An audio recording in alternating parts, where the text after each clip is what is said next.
Oke teman-teman sekalian, kita masih punya waktu setengah jam sampai jam 3 lebih sedikit. Setengah jam lebih sedikit. Mumpung barusan ada musiknya Mbak Ina, Mas Beben dan semuanya. Mari kita rangkum pemahaman-pemahaman kita yang menyangkut musik. Selama ini kita berpikir sekuler. Sekuler itu artinya ada, kalau sekuler resminya itu artinya negara jangan campur aduk dengan agama. Kalau kita agak lebih aplikatif, dunia musik ini apalagi jazz tidak dianggap atau dianggap sebagai something nothing to do with agama kan gitu. Tidak ada hubungan sama agama. Pertanian itu bukan agama. Kan gitu cara berpikir sekuler. Sekarang boleh nggak kita cari, apakah manusia memerlukan musik jazz? Atau musik secara keseluruhan? Dan seterusnya, siapa punya pikiran soal ini? Sebelum saya sendiri akan urun sesuatu. Silakan. Kenapa hidup musiknya Mas Beben, Mbak Ina ini di hati kita? Kenapa? Apa karena kita penggemar musik jazz atau karena memang manusia menemukan jazz ini di dalam diri Anda masing-masing, ataukah Anda menemukan diri Anda pada musik jazz itu? Yang mana yang terjadi? Atau Anda punya pikiran lain, view yang lain? Silakan. Ya, silakan Mas. Ya, maju Mas, mikrofonnya.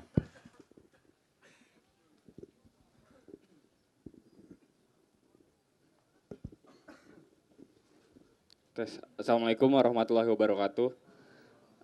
Nama saya Galih dari Bandung, Cak. Mengenai jazz, saya sedikit tahu tentang jazz. Jadi jazz itu setahu saya lahir di New Orleans, di Amerika. Bener ya, Mas Beben? Ya, betul. Jadi beberapa imigran dari beberapa negara itu berkumpul di New Orleans. Jadi jazz itu lahir dari keberagaman. Jadi ada beberapa orang dari berbagai negara itu kumpul dan mereka sulit untuk memahami bahasa mereka masing-masing. Di antara mereka ada yang dari Afrika, ada dari Amerika sendiri, ada yang dari macam-macam lah. Terus jadi cara mereka bersatu, berkomunikasi itu ya melalui jazz itu. Melalui jazz, jadi mereka main musik sama-sama, ada yang pegang trompet, pegang gitar, pegang saksofon. Lalu kemudian bermain musik lah mereka. Jadi cara mereka berkomunikasi ya lewat musik itu. Yang bikin mereka bersatu itu dari musik, lewat musik jazz itu. Makanya ada beberapa perkataan yang pernah saya dengar dari KC tentang jazz itu, ya kehidupan ini seharusnya jazz itu. Jazz yang dimana walaupun kita beragam, kita bersatu gitu. Bisa lewat apapun, lewat musik, lewat apapun, yang penting tujuannya ya menciptakan keindahan gitu. Ya. Setelah itu saya mau sekaligus nanya juga ini. Jadi tadi saya sempat berpikir, saya mau bertanya, apakah sebenarnya guru itu, kita belajar dari seorang guru itu berarti guru yang mempunyai ilmu, istilahnya dia bercahaya lah, ilmu itu kan analoginya cahaya, mereka berarti cahaya. Jadi apakah selalu kita belajar dari guru itu yang pintar, yang pandai berzikir atau apapun?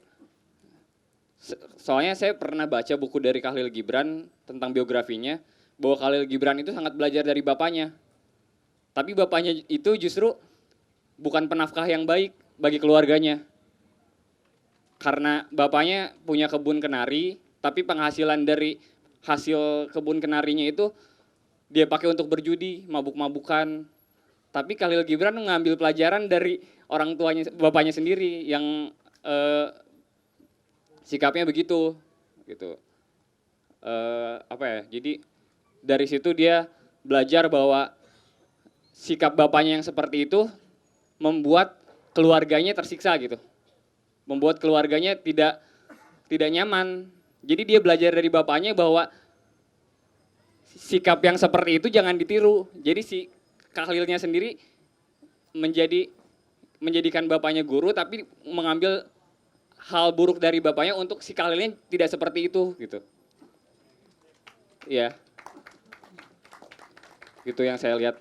Jadi pertanyaannya, apakah guru itu selalu orang yang baik atau bisa yang buruk atau seperti apa? Mungkin bisa ini lagi sama Cak Nun. Tapi yang saya tangkap, kita bisa belajar dari kegelapan juga, karena kadang misalnya kalau ilmu dianalogikan sebagai cahaya nih, mungkin kalau kita belajar dari orang yang pintar, orang yang berbudi pekerti baik, berarti kita kan menyerap cahaya dari si guru itu. Tapi kalau kita belajar dari kegelapan, kita belajar untuk menumbuhkan sinar itu dari diri kita sendiri gitu. Tidak menyerap dari guru, dari orang lain, cahaya itu. Jadi kita berusaha menimbulkan cahaya itu karena kita pernah tahu bahwa gelap itu apa ya? Iya, begitulah petang ya. Ya, saya kira begitu pertanyaan. Jadi guru itu bisa seperti apalah, gelap atau cahaya, ya begitu. Ya, terima kasih. Assalamualaikum warahmatullahi wabarakatuh.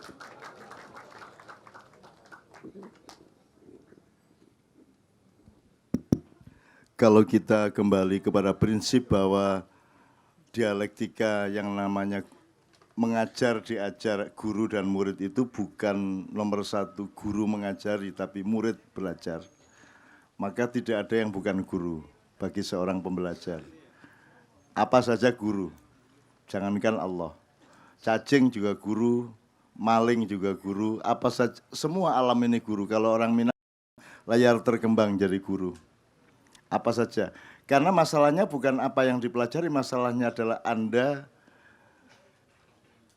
menemukan pelajaran apa dari yang Anda pelajari itu kan gitu. Jadi sepanjang Anda mengambil pelajaran menjadi kebaikan atau menjadi menambah kedekatan Anda kepada Allah, menambah kematangan hidup Anda, maka itu yang namanya pembelajaran. Itu satu ya. Jadi apa saja. Belajar kepada orang alim bagus, belajar mempelajari atau belajar kepada orang yang buruk juga bagus ya. Tetapi kan Anda berdialektika. Kalau Anda belajar kepada yang buruk berarti jangan sampai saya jadi buruk seperti dia. Kan gitu. Anda menjadi punya pengalaman dan pengetahuan mengenai keburukan dari orang yang buruk itu kan gitu. Itu kan pelajaran yang bagus. Saya pernah, salah satu tugas saya kan kalau ada mantenan, kalau saya datang saya pasti suruh ngomong.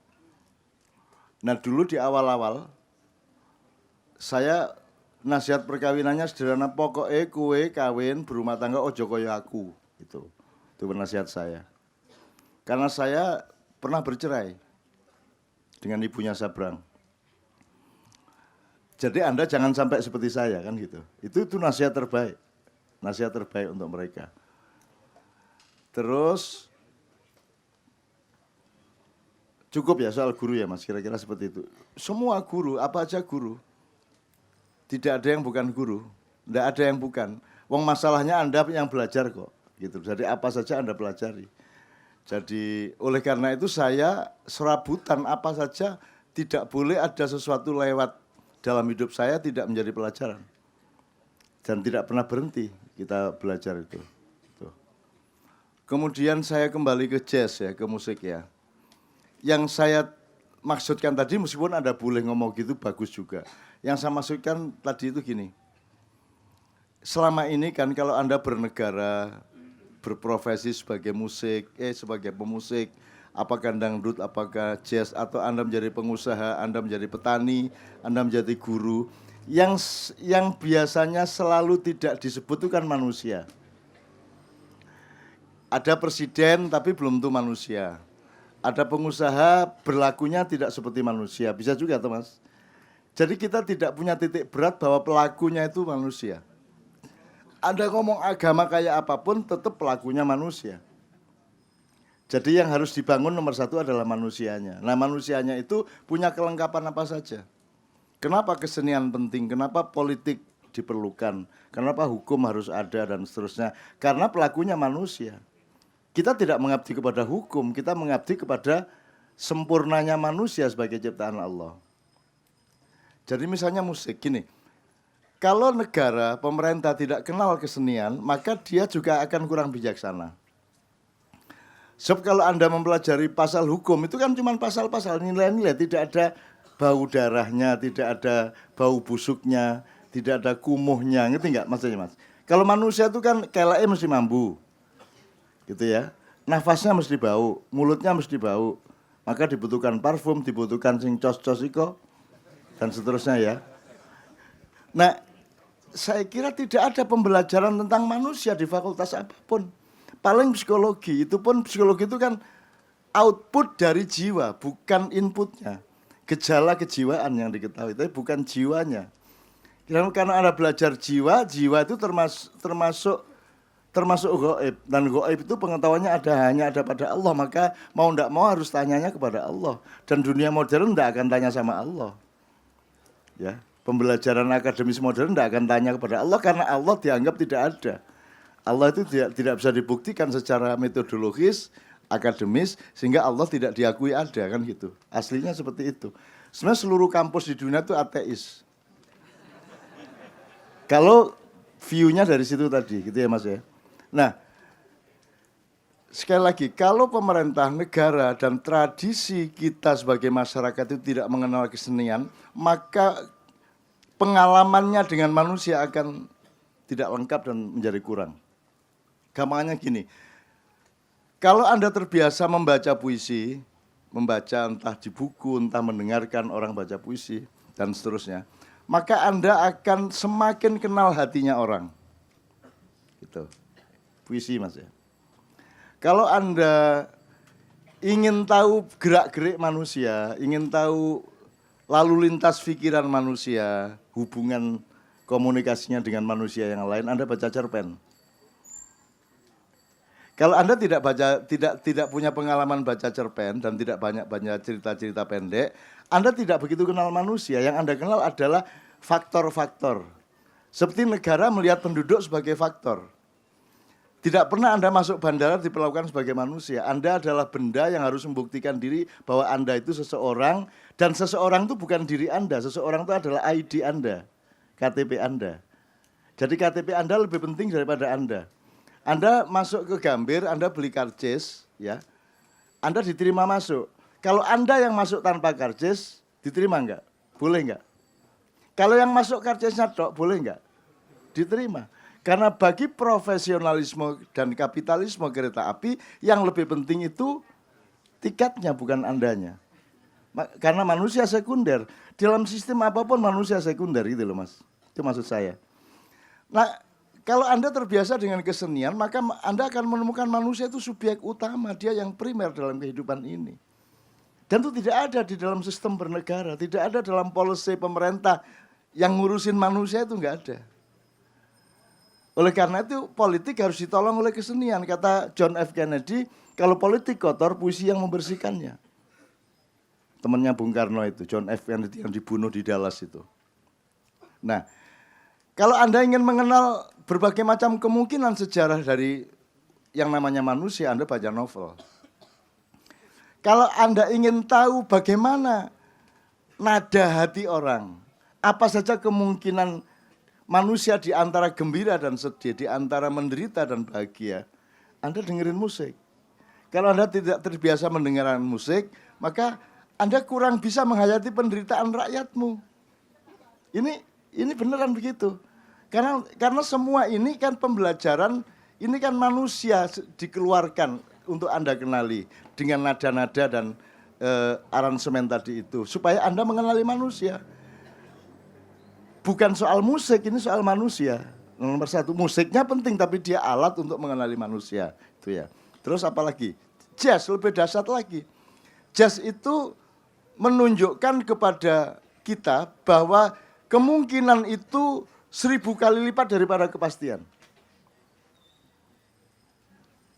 Coba Anda pelajari hidup. Lebih banyak mana mungkin atau pasti? Nah iya.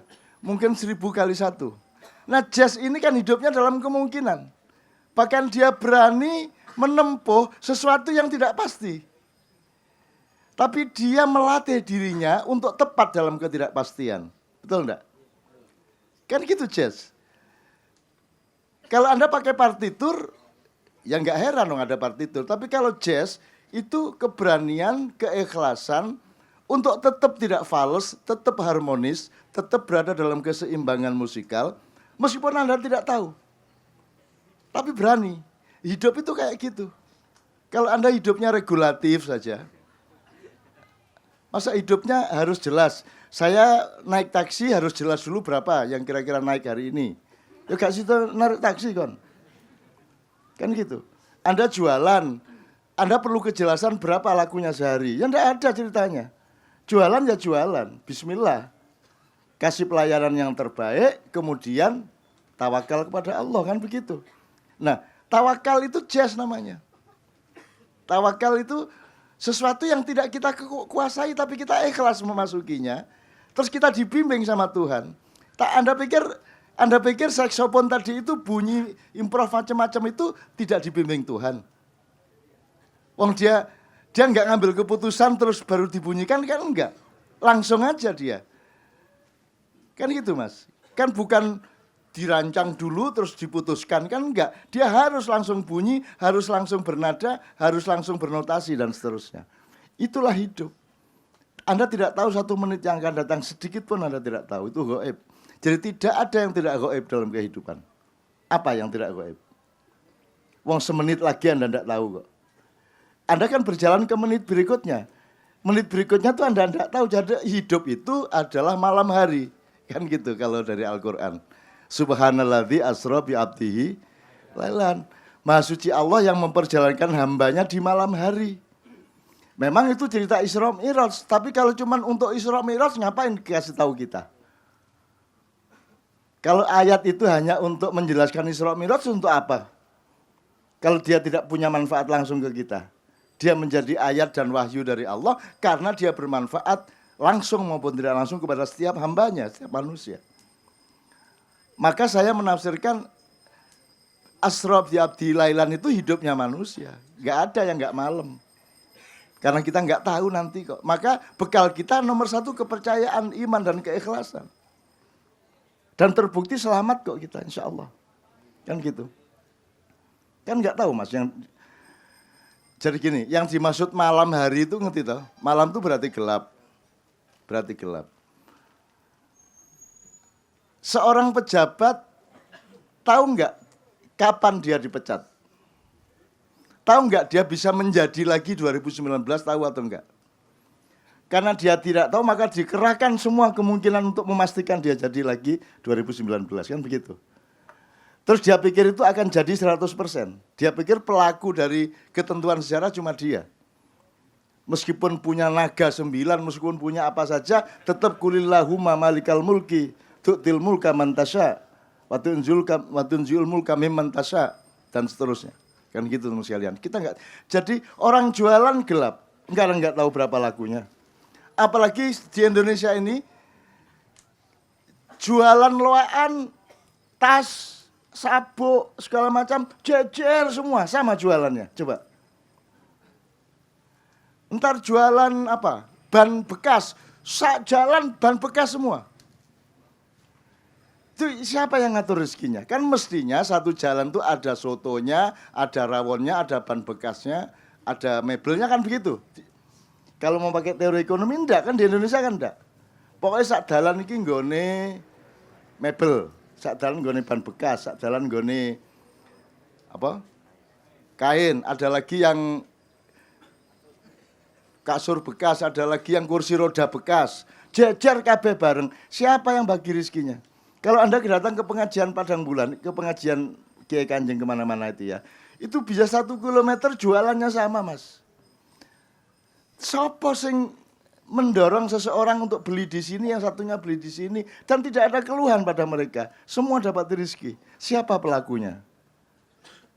Nah, siapa pelaku dari improvisasi jazz tadi? Kalau Anda pikir tidak ada yang di luar Anda. Anda dengan malaikat Anda di depan dan di belakang Anda. Dia yang di belakang merintis jalan, yang di depan merintis jalan sehingga Anda tidak salah, yang di belakang mengawal kalau Anda salah dia yang benerin. Malaikat 2, minimum itu baru minimum ya.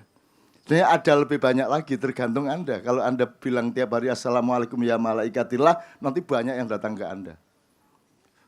Khusus untuk mau ada penilangan polisi, Anda ada malaikatnya sendiri. Gitu kan? Kita dibantuin. Kalau darurat-darurat kita dibantuin. Rumah Anda mau dicuri, ada malaikat sendiri yang tugas. Ya. Nanti tiba-tiba orang yang mencuri itu tiba-tiba melihat ada raksasa besar sekali, itu dia lari, nggak berani mencuri. Padahal raksasa itu nggak ada sebenarnya. Itu cuma hologram. Itu cuman ya animasi lah, animasi. Anda pikir animasi hanya komputer. Komputer kan niru malaikat. Malaikat itu kan ahli animasi top kan gitu. Gitu. Dia bisa sedebu kecil, dia bisa sesalju kecil, dia bisa lebih besar dari alam semesta, dia bisa macam-macam. Wong dia software banget toh. Kan gitu. Gitu ya Mas ya. Jadi jazz menurut saya itu puncak pengenalan kepada manusia. Kalau Anda mengenal bagaimana musik jazz itu berlagu, bagaimana caranya dia bermain musik, ya gitu itu hidup. Nah orang sekarang enggak berani jazz. Enggak berani jazz. Orang beraninya kan gitu. Beraninya kalau sudah pasti. Ya enggak pasti, wong bojo dirabi. Bisanya kita kan meniduri. Meteng gae gak ero. Masa Anda kawin asal kamu hamil ya tak kawin. Ya gak iso rek.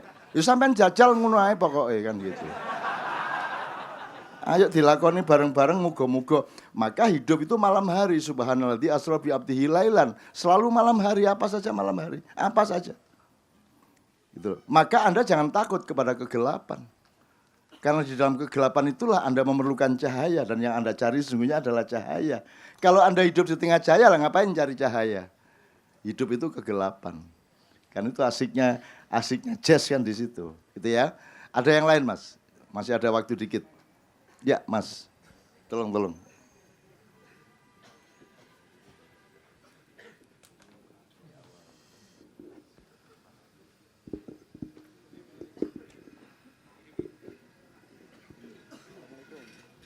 Ya Mas. Bismillahirrahmanirrahim. Assalamualaikum Cak Non.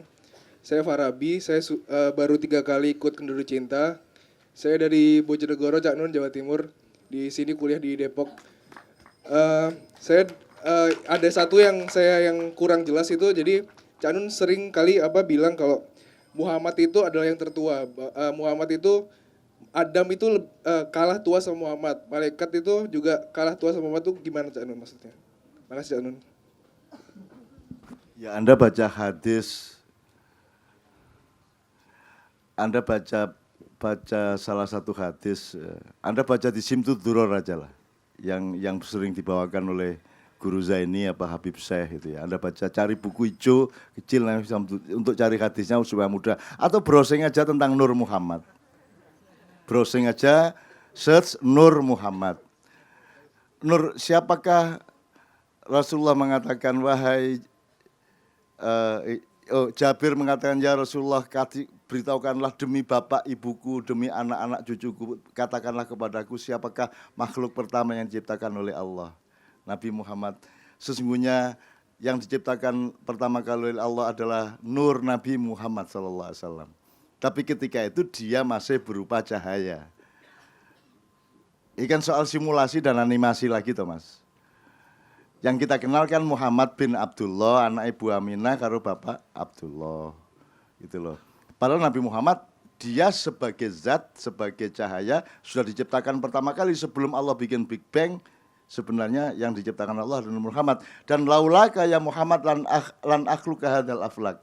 Kalau tidak karena Allah sudah terlanjur menciptakan cahaya Muhammad, maka Allah tidak akan menciptakan semua yang lainnya. Maka kita berselawat kepada Nabi Muhammad itu karena nek mboten ngenten sampean kula mboten enten mriki.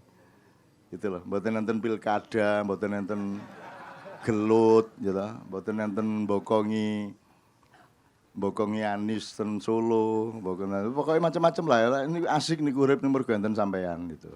Karena ada Rasulullah. Jadi itu Nur Muhammad namanya, Mas.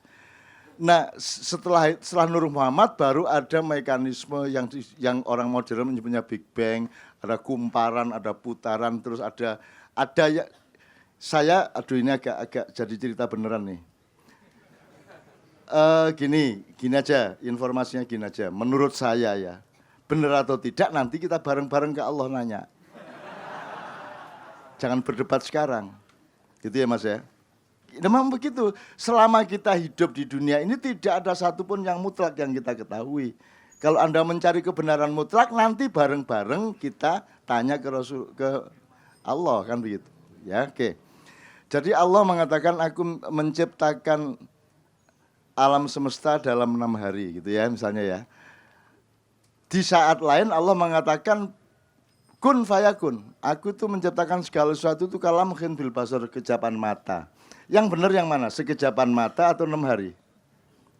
Pada 6 hari itu kalau dalam ukuran di Quran juga, itu kan berarti 1 hari kalau itu 500 tahun atau 1000 tahun, berarti 6 hari berapa Mas?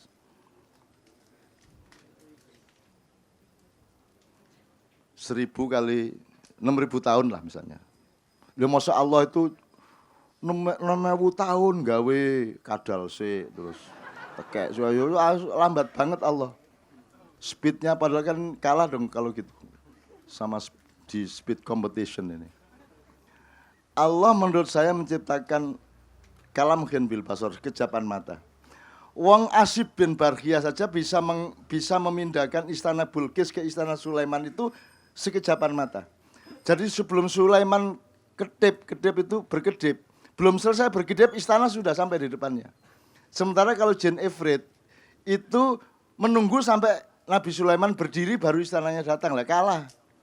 Si Asif itu Sulaiman baru nanya gini, berkedip, istana udah sampai situ. Itu manusia loh Mas, bukan malaikat loh, bukan jin kalah. Cuman manusia kan pemalas, dia tidak percaya rohani, tidak percaya Allah. Ngomong Pancasila tapi tidak menomorsatukan Allah kan gitu. Maka akhirnya ya materialisme. Bisanya kita ya uang doang. Kita tidak punya hidayah spiritual dari Allah Subhanahu wa taala. Nah, saya berpendapat, tapi sekali lagi jangan tanya yang benar itu enggak. Saya enggak pernah mengatakan omongan saya benar. Saya berpendapat, kalau kamu enggak setuju, ya sudah dibuang aja. Gitu. Saya berpendapat seluruh kehidupan sampai hari kiamat ini, sampai hari kiamat itu dalam hitungan Allah 6 hari. Dari awal penciptaan sampai kiamat itu 6 hari. 6 harinya Allah ya, bukan 6 harimu. Nah sekarang ini hari keberapa kita bisa berdebat. Dan tidak usah mengkafirkan kalau tidak sama. Saya berharap ini maksimal hari keempat lah gitu. Saya berharapnya supaya masih bisa dandanin Indonesia, masih bisa ada kebangkitan kembali Republik Indonesia, masih ada kebahagiaan bangsa dan rakyat Indonesia gitu loh Mas. Kalau sekarang sudah hari ke-6 kan modar ya. Iki arek gurung rabi ya. Ya apa kiamat iki gurung-gurung. Jomblo saya nikah ya hari ini. Gitu loh Mas. Saya tidak tahu tetapi saya optimis. Saya tidak akan tidak optimis. Optimis karena Allah pelaku utama perubahan.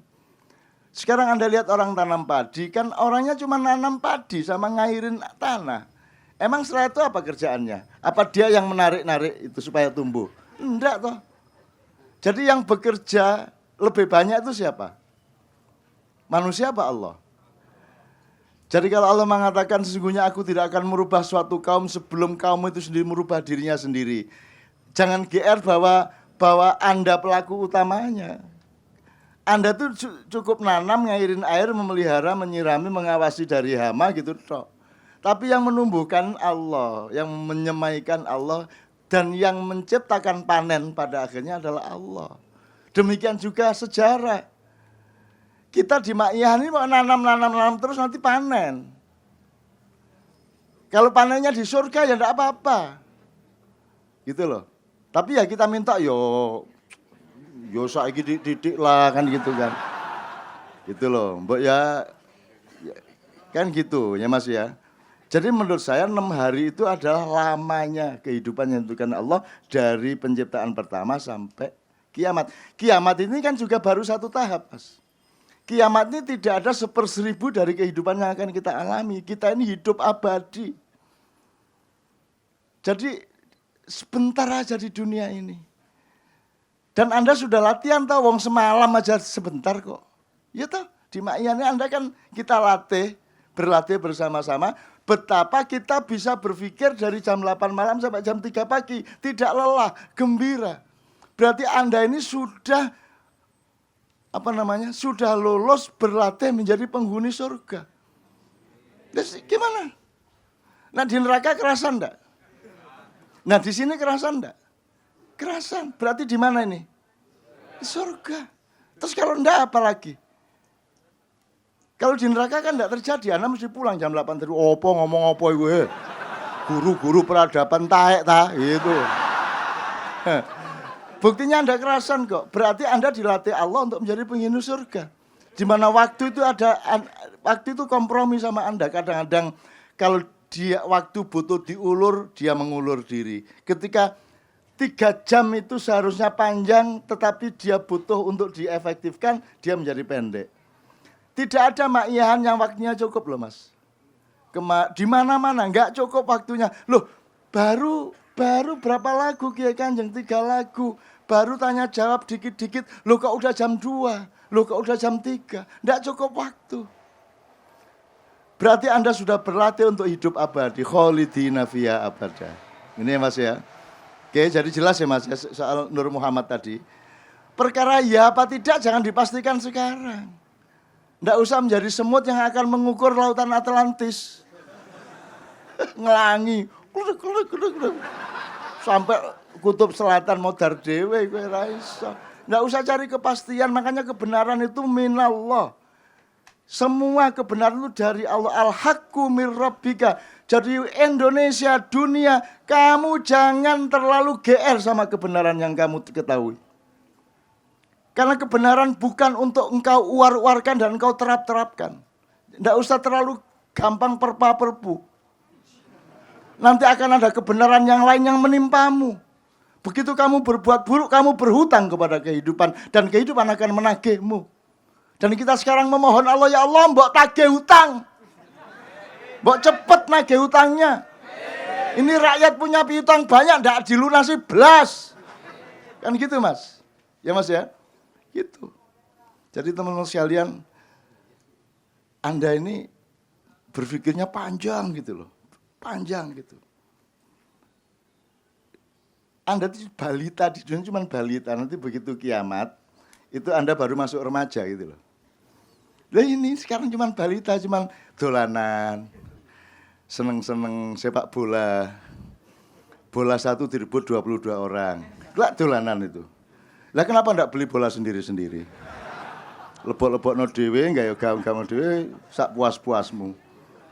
Itu kan berarti kita memang main-main tapi kan boleh enggak sepak bola main-main. Dia permainan tapi enggak boleh main-main. Hidup adalah permainan dan senda gurau tapi tidak boleh main-main.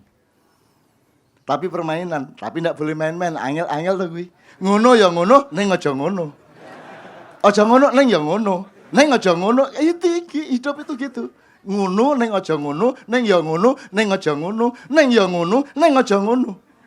Ya itulah hidup. Kalau Anda mandek, ya seperti negara ini mandek. Dipikir kebenaran itu statis. Nanti akan bergiliran pembubaran. Kalau yang berkuasa berganti, yang ini ganti dibubarkan. Ganti lagi, itu yang ganti dibubarkan. Kita cuma ganti-ganti aja. Nah, Ma'iyah, hidup abadi. Dia tidak dibubarkan oleh siapapun, nggak ada kok. Nggak ada. Kalaupun dibubarkan, nggak boleh acara ini, wong Ma'iyah sudah ada di dalam pikiran dan hatimu. Ya apa caranya bubar? Nggak bisa bubar. Nggak bisa caranya wong sudah menjadi dirimu kok. Gitu loh. Maka nggak bisa diapa-apain. Gitu loh. Nggak bisa, ya ngene iki terus. Dan kita syukuri. Ini Indonesia kecil yang ideal. Bersaudara beneran, ndak ada yang nyikut, ndak ada yang royokan, ndak ada yang nyuri sandal. Wong elek-elek kabeh. Lah apa nyolong ya? Wong sandale kan sing menarik kabeh gitu. Laki-laki perempuan campur jadi satu, tidak pernah ada masalah di Ma'iyah. Tidak ada skandal di Ma'iyah. Alhamdulillah. Ndak ada, Mas. Anak kecil banyak ikut ke sini, pernah ada anak kecil nangis? Tidak ada anak kecil nangis. Tidak ada. Tidak ada, enggak ono Mas, nek mak iya. Arek cilik ngrungokno kaya iya. Ngrungokno. Dan nanti jam 3 ikut salaman, Mas. Ikut salaman. Loh, siapakah yang menciptakan mak iya kalau bukan Allah? Bukan saya. Saya termasuk yang diciptakan. Bukan saya yang menciptakan. Memang ada yang mengatakan, mak iya itu biarin aja, itu kan tokoh. Nanti kalau tokohnya udah enggak ada kan hilang-hilang sendiri kan gitu. Anda harus membuktikan bahwa itu tidak tergantung saya. Anda lihat di Semarang itu Gambang Syafaat seperti ini, saya datang belum tuh setahun sekali, tapi jalan terus mereka meskipun tidak ada saya. Nanti kalau suatu hari saya tidak ada, Anda jalan enggak? Akan ketemu enggak? Rindu apa tidak dengan teman-temanmu, dengan saudaramu? Dan pasti ada bentuk baru, Anda akan pasti kreatif. Pasti akan kreatif. Begitu ada gempa dan gunung meletus, pohon-pohon tumbang, pasti besoknya akan tumbuh pohon yang baru yang lebih tangguh. Anda harus percaya kepada itu. Malam menjadi gelap sampai fajar, berarti pagi akan tumbuh lagi. Jadi saya tidak khawatir. Di sini tidak ada tokoh. Dan saya sudah mengatakan, di Indonesia ini, saya ini kan sering tiap hari kan di luar jamaah maknya kan diundang kemana-mana. Itu kan aku tak eling, no, besok enggak usah saya lagi. Saya ini kan cuman debu. Romantis. Loh enggak, debu itu untuk tayamum, betul enggak? NU, Muhammadiyah, umat Islam tuh mbok bikin kula, bikin sumur untuk narik air supaya bisa wudhu. Selama ini kan enggak bisa wudhu, wong enggak jelas mubaliknya siapa, tidak ada, kan gitu. Aku terus yang digongkon nang dindi, padahal aku mek tayamum tuh Mas. Anda sama saya kan cuma tayamum, saya bukan guru, bukan apa toh saya, kuliah enggak, jadi enggak expert saya secara modern. Pesantren ndak, kitab kuning enggak, jomene kuning coklat lho gak duwe aku. Ya, ndak, jadi saya tidak expert, saya tidak bisa diandalkan di bidang apapun. Tidak bisa diandalkan. Disebut kiai tidak memenuhi syarat, apalagi ulama ndak, apa meneh Habib. Wis gak cocok belas aku wis gitu ya. Apa meneh? Ndak ada. Syekh itu kalau di desa saya itu jual nomor dulu Mas. Lah iya Mas. Saya itu mantune Pak Cari. Lho namanya Syekh ya di desa saya, anake mantune Pak Cari, bojone aduh lali aku. Apa mantune Pak Cari nggonku iku Syekh jenenge, pokoke penggawean dodol nomor piye. Lah ya Syekh iku ya apa gitu lah. Aku ya bukan Syekh blas loh. Kalau Anda tanya tentang saya, Anda tanya Pak Nur Somad. Sedikit ya, dibukakan sedikit. Tapi sebenarnya Anda juga jangan berkhayal-khayal lagi ya duduk sopo-sopo. Tidak ada. Jadi saya tidak memenuhi syarat. Jadi Anda salah kalau menjadikan saya sebagai pancer atau punjer, salah. Saya datang kepada Anda itu supaya Anda memusat kepada pusat kehidupan Allah dan Rasulullah, kan begitu. Ngono lho Dek, gitu ya. Jadi jelas ya Mas ya, Bojonegoro. Bojonegoro itu kemarin saya ke sana atau kemana, daerah mana kemarin yang baru terakhir? Gayam, daerah Gayam. Betul, Gayam itu nama pohon yang daunnya sangat efektif untuk menyerap polusi, sehingga setiap jalanan di Jakarta kalau bisa ditanamin pohon Gayam, maka polusi akan terserap dan udara akan sangat bersih. Cuman orang tidak ngerti Gayam itu apa. Akhirnya di Jogja jalan Gayam diganti dengan Raden Mas Tarto apa-apa gitu, karena tidak ngerti. Ya tidak apa-apa. Oke Mas, ada lagi terakhir? Ya silakan Mas, silakan. Mikrofonnya di...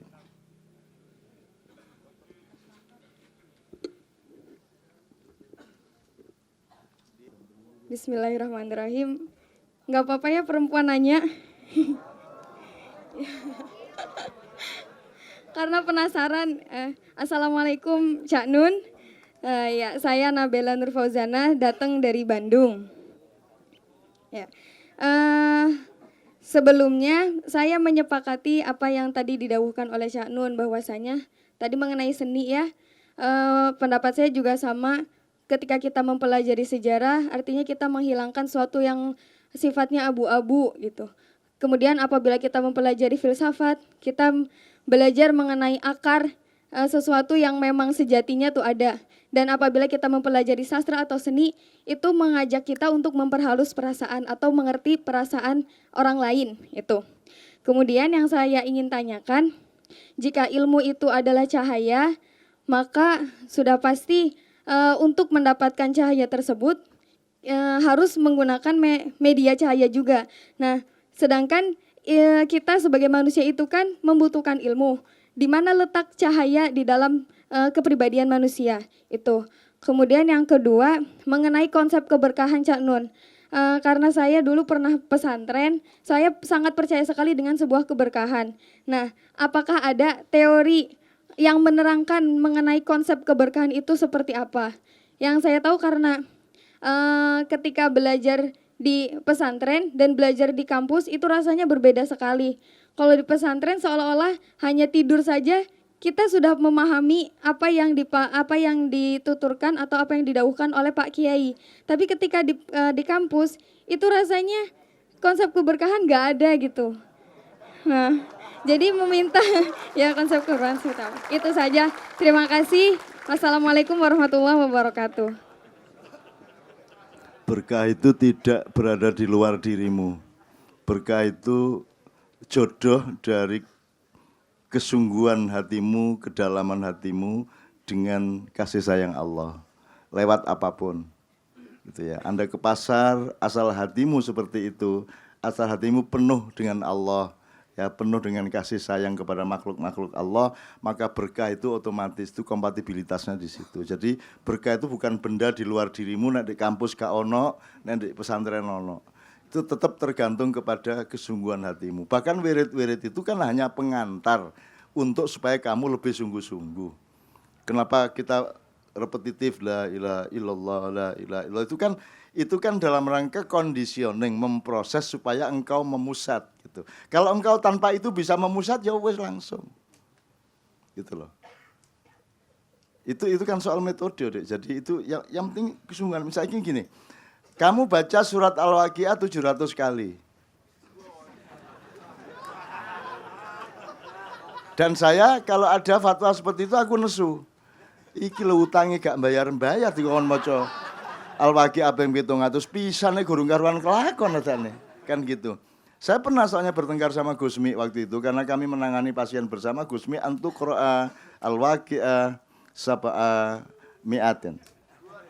Gus, iki duwe masalah karo bojone, ruwet iki.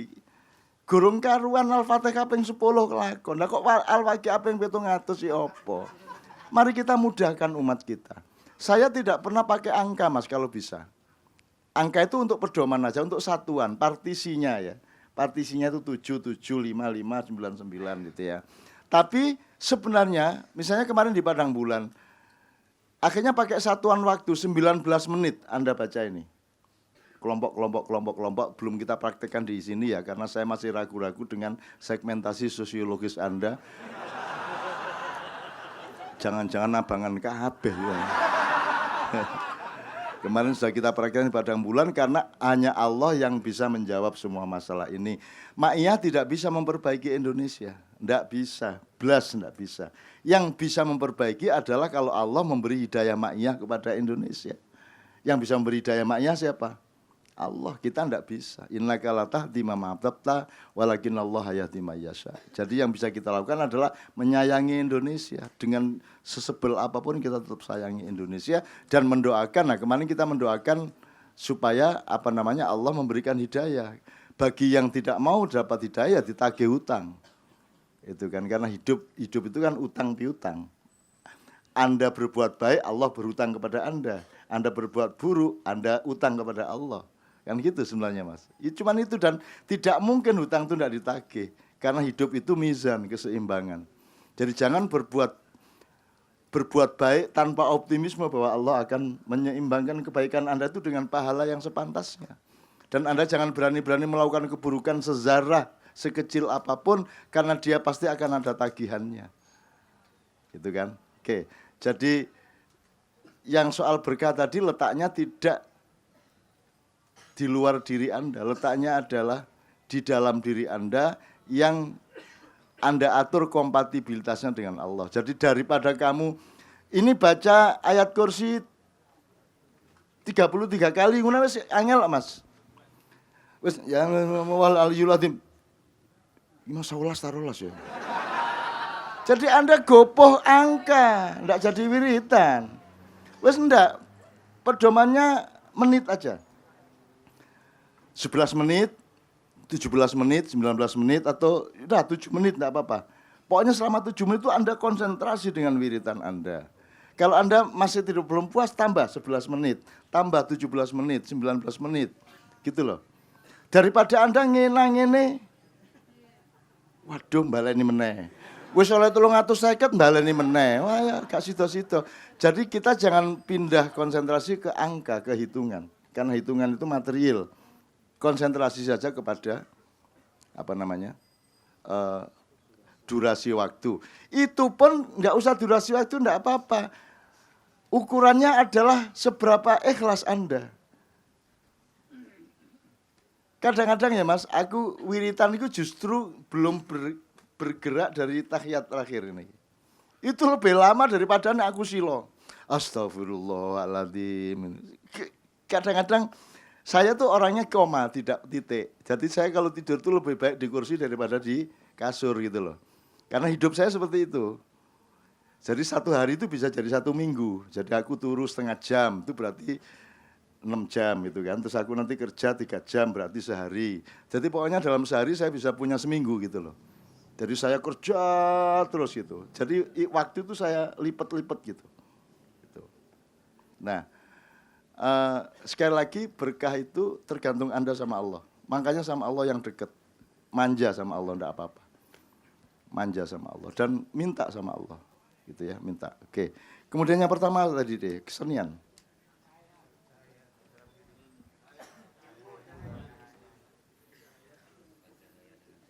Oh, cahaya. Ilmu itu cahaya, maka untuk menjaring ilmu dengan metode dengan cahaya juga. Ada banyak teori Mbak, sebenarnya cahaya itu kan bisa dimaknai simbolik, bisa dimaknai fisik. Fisik dalam arti software sampai hardware itu ya. Tapi apa saja yang dari Allah itu bermakna cahaya, atau berupa cahaya juga bisa, atau bersimbol cahaya juga bisa. Tapi menurut saya kuncinya kalau di ayat cahaya, yaitu An-Nur, surat cahaya ayat 35, itu ada rumus gini. Cahaya itu komposisi atau satu aransemen dari ini badan Anda namanya miskah, kemudian dada Anda berisi lampu atau misbah, yaitu hatimu. Kemudian hatimu ini kan tidak ada batasnya. Cintamu kan tidak ada batasnya. Imajinasimu, kemauanmu tidak ada batasnya. Maka dia selama di dunia dia ditemani oleh zujajah. Zujajah itu adalah akal. Akal sehat di dalam kepalamu. Ya. Terus az-zujajah itu, karena dia az-zujajah sama misbah ini berdialektika. Misalnya kamu pengen makan sate kambing. 10, 15, 20 gitu ya. Begitu mulai 20 kok jek kate nyaut meneh, utekmu sing wis ta. 20 ae wis kakean iku kan. Ini yang ngomong toh. Kalau ini kan maunya terus, Mas. Ini apa mana nisor iku, terus karepe.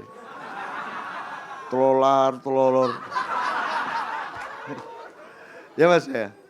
Nah, ada aransemen seperti itu. Jadi ini kalau dalam musik kan harus jelas ini barnya berapa, 3/4 apa 4/4, itu ini urusannya.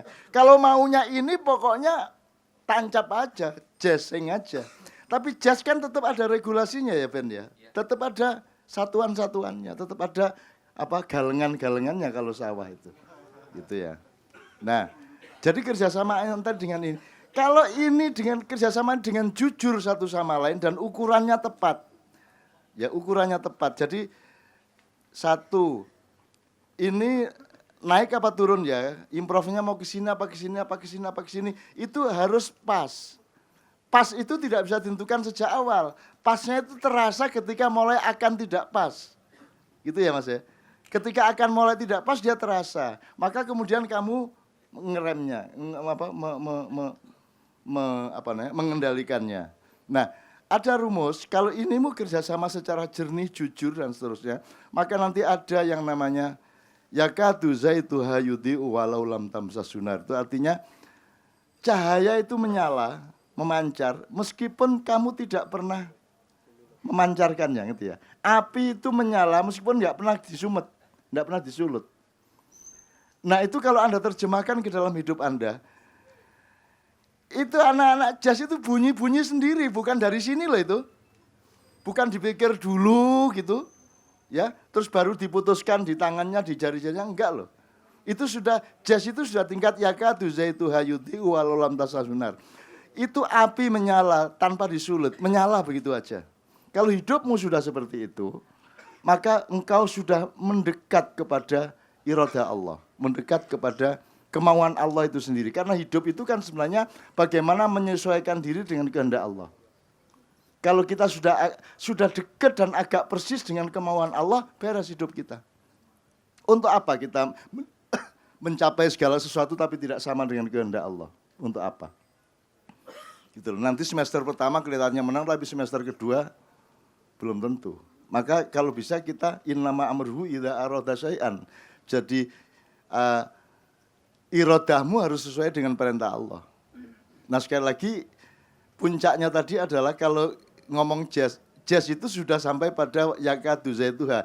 Itu api menyala aja. Bunyi aja gitu. Ngakhirinya kapan nggak tahu juga ya.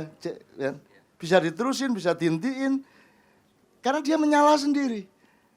Jadi sebenarnya jazz itu bukan mereka pelakunya, mereka itu alatnya. Pemusiknya itu alatnya. Ada yang bermain jazz, itu malaikat A, B, C. Ada yang bermain jazz, gitu loh.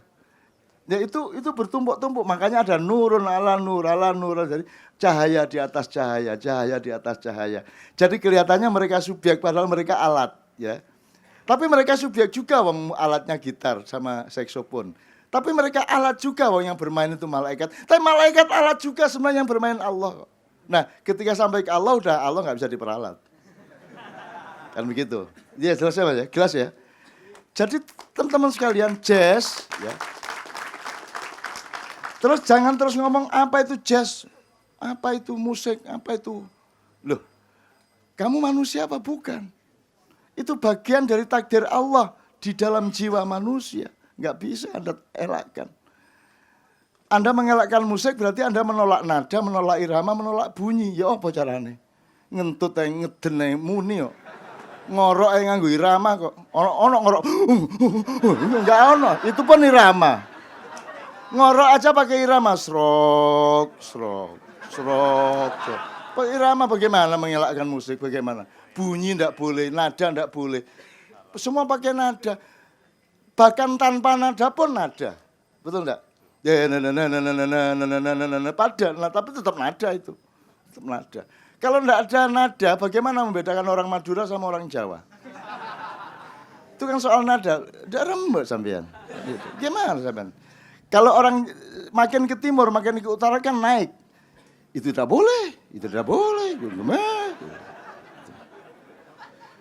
Begitu masuk Jawa, ya pokoknya. Nurun semua, turun kan. Kalau ke utara naik, tidak boleh. Kalau Anda ke Makassar masih, tidak boleh itu.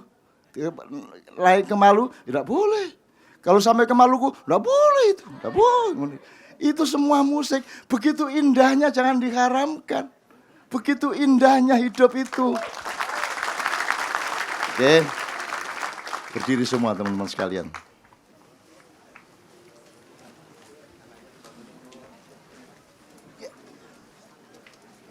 Kan.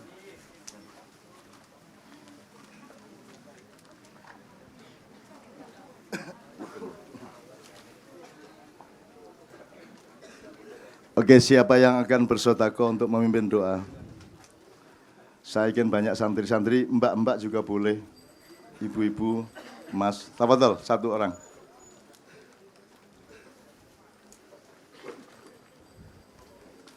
Masuk abangan ke AB saya ini kayaknya.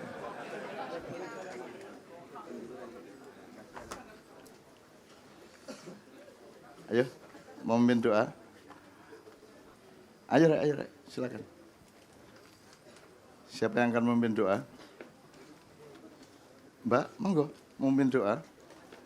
Ayo, masa tidak ada satupun relawan? Tidak saya kirim ke Solo loh nanti.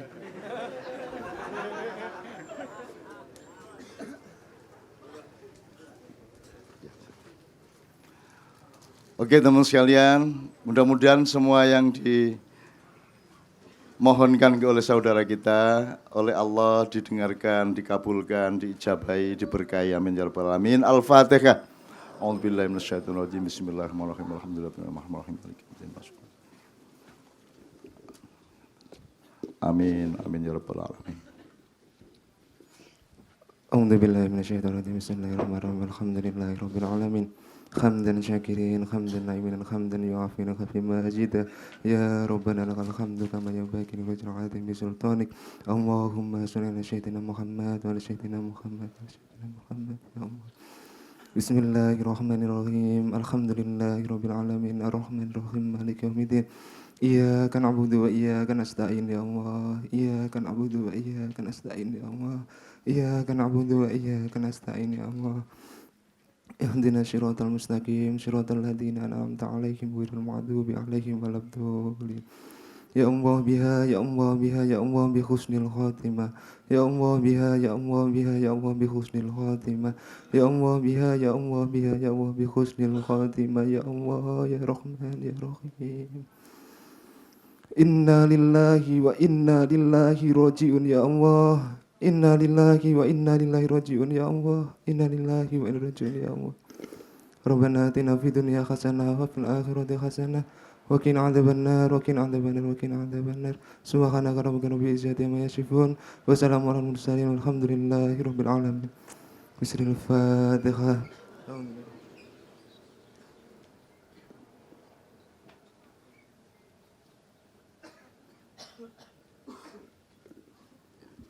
Oke teman-teman sekalian, kita berlatih untuk menjadi satu badan, satu jiwa ya. Sebelah kanan hafalkan innama amruhu. Kalau saya begini nanti semua innama amruhu gitu ya. Yang tengah itu pramuka, Yang sini ayyaku innama amruhu idza arada syai'an ya. Innama amruhu idza arada syai'an ya. Idza arada syai'an. Yang sebelah kiri ayyaku lalahu. Terus kun fayakunnya bersama-sama semua. Pakai irama ya, karena kita sudah belajar musik. Bismillahirrahmanirrahim ya Allah, bismillahirrahmanirrahim ya Allah.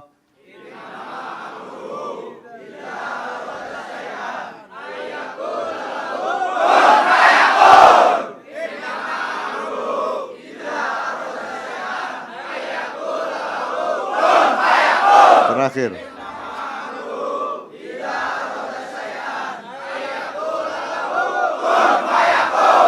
Fasubhanalladzi biyadihi malakutu kulli syai'in wa ilaihi turja'un. Amin ya rabbal alamin. Mudah-mudahan bulan depan kita mendapat rezeki yang berbeda dari rezeki pada malam hari ini. Semoga selama 1 bulan ke depan ini Anda mendapatkan keajaiban dari Allah. Keringanan dari Allah, kelapangan dari Allah, berkah dari Allah. Amin ya rabbal alamin. Saya mohon pamit karena saya harus meneruskan acara di Sidoarjo, kemudian Gresik, Bogor dulu besok, tapi tidak dengan umum. Ya, assalamualaikum warahmatullahi wabarakatuh. Silakan, Pak.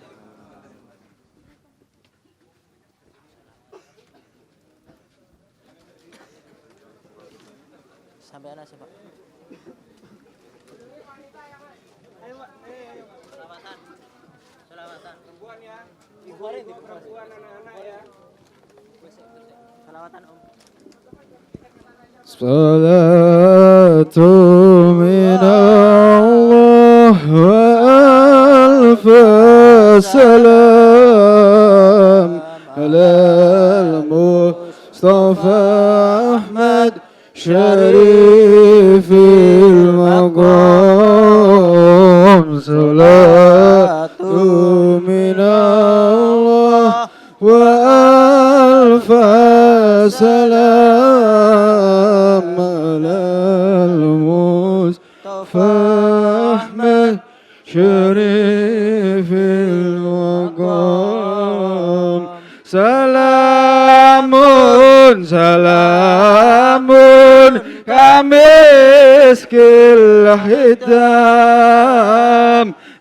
alaikum أحيي بابنا يا كرام سلام سلام كمسك الختام عليكم أحيي بابنا يا كرام وما مثل نوسنا في ظلام ونور لنا بين هذا الأنام صلاة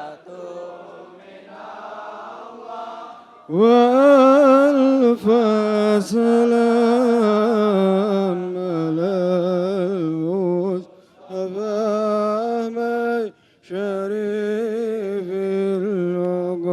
الوقار صلاة من الله وألف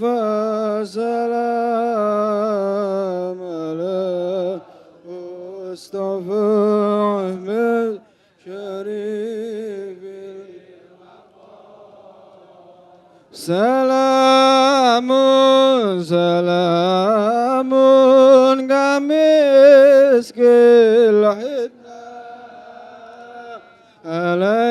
عليكم أحيي بابنا يا كرام سلام سلام مسك الختام